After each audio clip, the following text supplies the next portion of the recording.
सावन माह में 15वां अध्याय।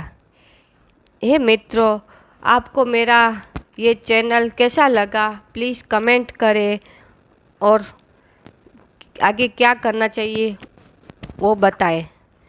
धन्यवाद। 15वां अध्याय सुपोधन षष्ठी व्रत तथा अर्क विवाह विधि। सनत कुमार बोले, हे देवेश, मैंने नागों का यह आश्चर्यजनक पंचमी व्रत सुन लिया है। अब आप बताएं कि षष्ठी तिथि में कौन सा व्रत होता है और उसकी विधि क्या है। ईश्वर बोले, हे विपेंद्र, सावन मास के शुक्ल पक्ष में षष्ठी तिथि को माँ मृत्यु का नाश करने वाले सुपोधन नामक शुभ व्रत को करना चाहिए। शिवालय में अथवा घर में प्रयत्न पूर्वक शिव का पूजन करके सुपोधन का निवेद्य उन्हें विधि पूर्वक अर्पण करना चाहिए। इस व्रत के साधन में आम्र का लवण मिलाकर साग और अनेक पदार्थों के निवेद्य अर्पित करें। साथ ही ब्राह्मण को वायन प्रदान करें। जो इस विधि से व्रत करता है उसे अनंत पुण्य मिलता है। इस प्रकरण में लोग एक प्राचीन कहानी सुनाते हैं जो इस प्रकार है। प्राचीन समय में रोहित नाम का एक राजा था। काफ़ी समय बीतने के बाद भी उसे पुत्र रत्न की प्राप्ति नहीं हुई। तब पुत्र की अभिलाषा में उस राजा ने अत्यंत कठोर तप किया। ब्रह्मा जी ने राजा से कहा, तुम्हारे प्रारब्ध में पुत्र नहीं है। तब भी पुत्र की लालसा में वह राजा अपनी तपस्या से जरा भी विचलित नहीं हुआ। इसके बाद राजा तपस्या करते करते संकटग्रस्त हो गया। तब ब्रह्मा जी पुनः प्रकट हुए और कहने लगे, मैंने आपको पुत्र का वर दे दिया है, लेकिन आपका यह पुत्र अल्पायु होगा। तब राजा तथा उनकी पत्नी ने विचार किया कि इससे रानी का बांझपन तो दूर हो जाएगा, संतानहीनता की निंदा नहीं होगी। कुछ समय व्यतीत हो जाने के बाद ब्रह्मा जी के वरदान से उन्हें पुत्र प्राप्ति हुई। राजा ने विधि पूर्वक उसके जात कर्म आदि सभी संस्कार किए। दक्षिणा नाम वाली उस रानी व राजा ने अपने पुत्र का नाम शिवदत्त रखा। उचित समय आने पर भयभीत चित्त वाले राजा ने पुत्र का यज्ञोपवीत संस्कार किया, किंतु राजा ने उसकी मृत्यु के भय से उसका विवाह नहीं किया। तदंतर 16वें साल में उनका पुत्र शिवदत्त मृत्यु को प्राप्त हो गया। तब ब्रह्मचारी की मूर्ति का स्मरण करते हुए राजा को बहुत चिंता होने लगी कि जिन लोगों के कुल में कोई ब्रह्मचारी मर जाए तब उनका कुल खत्म हो जाता है और वह ब्रह्मचारी भी दुर्गति में पड़ जाता है। सनत कुमार बोले, हे देवदेव, हे जगन्नाथ, इसके दोष निवारण का उपाय है या नहीं? यदि उपाय है तो अभी बताए जिससे दोष की शांति हो सके।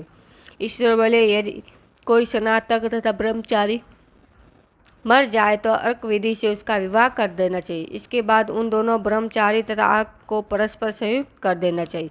अब अर्क विवाह की विधि कहते हैं। मृतक का गोत्र नाम आदि लेकर देश काल का उच्चारण करते कहें कि मैं मर्त ब्रह्मचारी के दोष निवारण हेतु वह सिंह व्रत करता हूँ। सर्वप्रथम सुवर्ण से अभ्युदयक करके अग्नि स्थापन कर आगार होम कर 4 व्याहदियाँ ओम वो ओम भू ओम सो ओम मह से हवन करना चाहिए। इसके बाद व्रत अनुष्ठान के उत्तम फल के निमित्त व्रत पति अग्नि के संपादन विश्व देवों के लिए घृत की आहुति डाले। उसके बाद श्रुतिकर्त होम करके अवशिष्ट होम संपन्न करे। पुनः देश काल का उच्चारण करके इस प्रकार बोले, मैं अर्क विवाह करूँगा। उसके बाद सुवर्ण से अभ्युदयक कृत्य करके अर्क शाखा तथा मृतक की देह को तेल तथा हल्दी से लिप्त कर पीले सूत से वैशिष्ट करे और पीले रंग के 2 वस्त्रों से उन्हें ढक दे। इसके बाद अग्नि स्थापन करे और विवाह विधि से प्रयुक्त योजक नामक अग्नि में आघार होम करे। वह अग्नि के लिए आज्य होम करे। इसके बाद 4 व्याधियों से ओम भू ओम भो ओम सो ओम मह बृहस्पति तथा कामदेव के लिए आहुति प्रदान करे। पुणे घरत से शिष्ट कर्त होम करके संपूर्ण हवन कर्म समाप्त कर उसके बाद आग की डाली तथा मृतक के शव को विधि पूर्वक जला दे।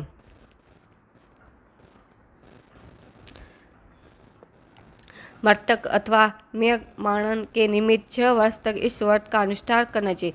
इस अवसर पर 30 ब्रह्मचारियों का नवीन को 3 वस्त्र प्रदान करना चाहिए और हस्त प्रमाण तथा नाक तक लंबाई वाले दंड तथा कृष्ण मृग चरम भी प्रदान करने चाहिए उन्हें चरण पादुका, छत्र, मोला, गोपीचंद, परवाल, मणि की माला तथा उनके आभूषण समर्पित करने चाहिए। इस विधान से व्रत करने पर भी कोई विघ्न नहीं होता है।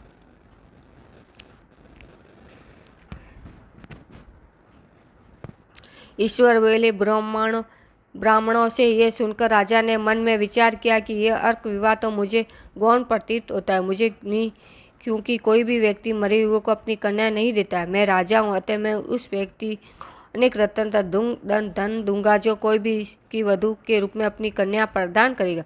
उस नगर में एक ब्राह्मण था। उस समय वह किसी दूसरे नगर में गया हुआ था। उसकी एक सुंदर पुत्री थी जिसकी माता की मृत्यु पहले हो चुकी थी। ब्राह्मण की पत्नी भी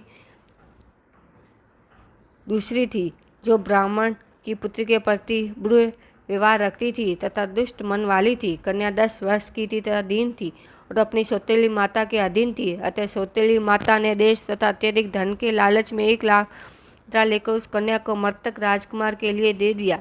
कन्या को लेकर राजा के लोग नदी के तट पर शमशान भूमि में राजकुमार के पास ले गए और शव के साथ उसका विवाह कर दिया। इसके बाद विधान पूर्वक शव के साथ कन्या का योग करके जब वह जलाने की तैयारी करने लगे तब उस कन्या ने पूछा, हे सज्जनों, आप लोग ये क्या कर रहे हैं? तब वह सभी दुखी मन से कहने लगी, हम लोग तुम्हारे इस पति को जला रहे हैं। इस पर भयभीत होकर बाल स्वभाव के कारण रोती हुई उस कन्या ने कहा, आप लोग मेरे पति को क्यों जला रहे? मैं जलाने नहीं दूंगी। आप लोग सभी यहाँ से चले जाइए। मैं अकेली यहाँ बैठी रहूँगी और जब ये उठेंगे तब मैं अपने पति देव के साथ चली जाऊँगी।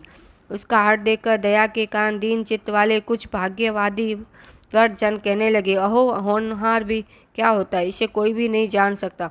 दीनों की रक्षा करने वाले तथा कृपालु भगवान ने जाने क्या करेंगे। सौत की पुत्री का भाव रखने के कारण सौतेली माता ने इस कन्या को बेचा है। अतः संभव है कि भगवान इसके रक्षक हो। अतः हम लोग इस कन्या को व इस शव को नहीं जला सकते। इसीलिए सभी को अच्छा लगे तो हम लोगों को यहाँ से चले जाने चाहिए। पर ऐसा निश्चय कर वह सब अपने नगर को चले गए। बाल स्वभाव के कारण ये सब क्या है इसे न जानती हुई भय से व्याकुल वह कन्या एकमात्र शिव पार्वती का स्मरण करती रही। उस कन्या के स्मरण करने से सब कुछ जानने वाले तथा दया से पूर्ण हृदय वाले शिव पार्वती शीघ्र ही वहां आ गए। नदी में विराजमान उन तेज निधान शिव पार्वती को देखकर उन देवों का न जानती हुई भी उस कन्या ने पृथ्वी पर दंड की भांति पकड़ प्रणाम किया। तब उसे आश्वासन प्राप्त हुआ कि पति से तुम्हारे मिलन का समय अब आ गया है। तब कन्या ने कहा कि मेरे पति अब जीवित नहीं होंगे। उसके बाल भाव से प्रसन्न तथा दया से परिपूर्ण शिव पार्वती ने कहा कि तुम्हारी माता ने सुपोधन नामक व्रत किया था। उस व्रत का फल संकल्प करके तुम अपने पति को प्रदान करो। तुम कहो कि मेरी माता के द्वारा जो सुपादन नामक व्रत किया गया है उसके प्रभाव से मेरे पति जीवित हो जाए। तब कन्या ने वैसा ही किया और उसके परिणाम स्वरूप शिवदत्त जीवित उठ खड़ा हुआ। उस कन्या को व्रत का उपदेश देकर शिव तथा पार्वती अंतर्धान हो गए। तब शिवदत्त ने उस कन्या से पूछा, तुम कौन और मैं यहाँ कैसे आ गया? तब उस कन्या ने उसे वरदान सुनाया और रात हो गई। प्रातः होने पर नदी के तट पर गए लोगों ने राजा को वापिस आकर कहा कि हे राजन, आपका पुत्र व पुत्रवधू नदी के तट पर स्थित है। विश्वत लोगों से यह बात सुनकर राजा बहुत खुश हुआ। वह हर्ष भरी भेरी बजाते हुए नदी के तट पर गया। सभी लोग प्रसन्न होकर राजा की प्रशंसा करने लगे। वो बोले, हे राजन, मृत्यु के घर गया हुआ आपका पुत्र पुण्य लौट आया है। इस पर राजा पुत्र वधू की प्रशंसा करने लगे। वो बोले कि लोग मेरी प्रशंसा क्यों करें? प्रशंसा के योग तो वह वधू है जो भाग्यहीन तथा अधम है। जो मैं भाग्यहीन तथा अधम हूँ। धन्य और सौभाग्यशाली तो वह पुत्र वधू है, क्योंकि इसी के पुण्य प्रभाव से मेरा पुत्र जीवित हुआ है। इस प्रकार अपनी पुत्र वधू की प्रशंसा करके राजा ने दान तथा सम्मान के साथ श्रेष्ठ ब्राह्मणों का पूजन किया और ग्राम से बाहर ले जाए गए मर्त व्यक्ति के पुण्य ग्राम में प्रवेश कराने से संबंधित शांति की विधि को ब्राह्मणों के निर्देश पर विधि पूर्वक संपन्न किया। हे वत्स, इस प्रकार मैंने आपसे ये सोपादन नामक व्रत कहा। इसे 5 वर्ष तक करने के अनंतर उद्यापन करना चाहिए। पार्वती तथा शिव की प्रतिमा का प्रतिदिन पूजन करना चाहिए और प्रातःकाल आम के फलवों के साथ शुरू का होम करना चाहिए। साथ ही निवेद तथा वायन अर्पित करना चाहिए। मनुष्य यदि व्रत की बताई गई विधि के अनुसार आचरण करे तो वह दीर्घजीवी पुत्र प्राप्त कर मृत्यु के बाद शिवलोक जाता है। ईश्वर सनत कुमार संवाद में सावन महात्म्य सोपादन षष्ठी व्रत कथन 15वां अध्याय पूर्ण। Please like and subscribe.